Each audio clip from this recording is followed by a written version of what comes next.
Welcome to The Explainer.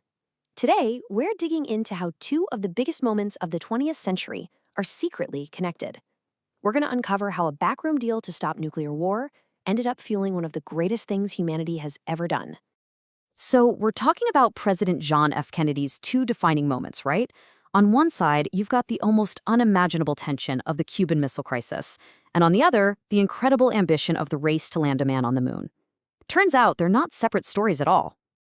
You have to remember, in the early 1960s, JFK was under a ton of pressure. The Soviets were just flat out winning the space race, which was a huge knock to American pride. And at the exact same time, the fear of nuclear war wasn't some abstract thing. It felt very, very real. So yeah, these two massive events, they weren't happening in a vacuum.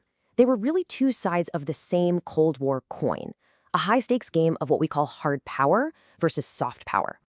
You see, Kennedy's whole presidency was this incredible balancing act. With one hand, he had to sell this hopeful, inspiring vision for the future. That's the space race. But with the other, he was managing this constant, terrifying threat of total annihilation. So let's talk about the race to the moon. What was really driving that massive push? Was it all about the science and the spirit of exploration? Well, not exactly. The United States threw an amount of money at this that was just unheard of in peacetime. I mean, just look at that number. To put it into perspective for you, the Apollo program cost more than the Manhattan Project and the Panama Canal combined. This was a national obsession, a monumental effort with one single goal in mind. And this quote right here, it really says it all. In a private meeting just a few weeks after the Cuban Missile Crisis was resolved, Kennedy basically admitted his true feelings. For him, the space race wasn't some personal passion project. No, it was a cold, hard political calculation. Remember, when Yuri Gagarin became the first man in space, it was a shock to the system for America. Kennedy saw it as a direct challenge. He even said it himself, pretty bluntly. The Soviet Union has made this a test of the system, so that's why we're doing it. Going to the moon wasn't just an expedition. It was a political statement, broadcast to the entire world. And all this political pressure created some serious conflict inside NASA itself. You had fierce debates going on. On one side, you had the Apollo czar, a guy named Brainerd Holmes, who was all about a single-minded, money-is-no-object crash program to beat the Soviets. But on the other side, NASA's administrator, James Webb, was pushing back, arguing for a smarter, more sustainable, long-term vision for space.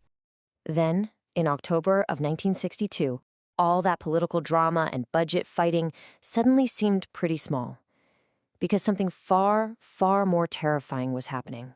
The world literally held its breath as the Cold War was about to go nuclear. Kennedy's handling of this crisis is, it's legendary. He was getting all this pressure from his military guys to launch immediate airstrikes, which could have easily started World War III. Instead, he went with a naval blockade, a quarantine. Things got incredibly tense when a U-2 spy plane was shot down, but a deal was finally made. The Soviets would pull their missiles out of Cuba, and the U.S. would publicly promise never to invade. But that was only the part of the deal they told us about. And this is where we get to the secret at the very heart of our story. This is the hidden connection between that crisis in the Caribbean and the race to the stars. Because behind the scenes, the Soviet premier, Nikita Khrushchev, he wanted something much bigger. A way more important deal was being made, one that had to be kept secret from pretty much everyone, the public, Congress, even from America's closest allies. And there it is. That was the real deal. See, the U.S. had put these nuclear missiles in Turkey, which is right on the Soviet Union's border. For Khrushchev, getting those missiles out was the whole point. This secret promise was the key to the entire thing, a deal so hush-hush that only 9 officials in the U.S. government even knew about it. So why was it so top secret? Well, if it looked like a public trade, it would have looked like Kennedy had caved, which would have been political suicide. It could have totally shaken the confidence of NATO allies. I mean, top officials like the Secretary of State Dean Rusk went before Congress and straight up denied any trade happened. It was the ultimate secret hard power move, happening in the shadows, while its soft power cousin, the space race, had to be the biggest public show on Earth. Okay, so the crisis is over, the secret deal is done. What ended up being the long-term result of Kennedy's big space gamble? Well, this might be surprising. Because while Apollo was obviously this incredible public success, its legacy for NASA itself is, well, it's a lot more complicated. That single-minded focus on winning, no matter the cost, actually left some pretty deep scars on the agency's future. You have to understand, the Apollo program was built to do one thing: win a race. It was never designed to create a sustainable, affordable way for humans to explore space. That amazing Saturn V rocket, it was basically a magnificent single-use machine. This whole approach created a culture at NASA that was just impossible to keep up. And the result? Get this. No human being has been beyond low Earth orbit since 1972. But here's where the story takes another huge turn.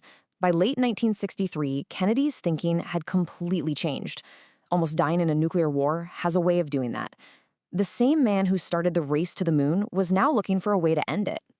Just 10 months after the missile crisis, he gets up in front of the United Nations and proposes a joint US-Soviet mission to the moon. Can you imagine? He basically flipped the entire script on the space race, suggesting that they should do it together. Of course, his assassination just 2 months later meant that this incredible idea, this vision of a united humanity reaching for the stars, was tragically lost. And that kind of brings us to our final thought here. The Apollo program, it didn't really need any huge new scientific discoveries. What it needed was massive political will and an absolutely staggering amount of money to solve a very clear engineering problem.